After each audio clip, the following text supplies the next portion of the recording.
ప్రెగ్నెన్సీలో ఒకవైపు కడుపులో నొప్పి వస్తుందా? మీకు ఎక్టోపిక్ ప్రెగ్నెన్సీ సిమ్టమ్ లాగా అనిపిస్తుందా? అసలు ఎక్టోపిక్ ప్రెగ్నెన్సీలో పెయిన్ ఎప్పుడు స్టార్ట్ అవుతుంది?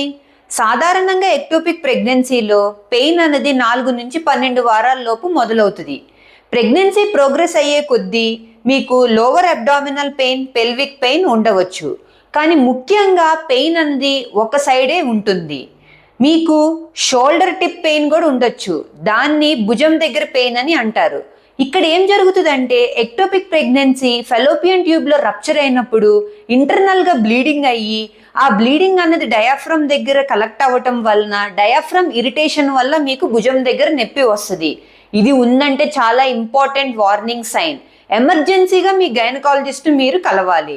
మీకు ప్రెగ్నెన్సీ పాజిటివ్ వచ్చి మిస్డ్ పీరియడ్ ఉండి ఒకవైపు కడుపులో నొప్పి ఉండి కళ్ళు తిరగటం, స్పృహ కోల్పోవటం, బ్లీడింగ్ ఉంటే ఇది రప్చర్ ఎక్టోపిక్ ప్రెగ్నెన్సీ అని వార్నింగ్ సైన్. ఇమీడియట్గా మీ గైనకాలజిస్ట్ని కలవండి. ఎందుకంటే early diagnosis can save your life. నేను మీ doctor Vasudha, gynaecologist. Evidence based health and women's health కోసము నా యూట్యూబ్ ఛానల్ అండ్ ఇన్స్టాగ్రామ్ ప్రొఫైల్ని సబ్స్క్రైబ్ చేయండి. Thank you.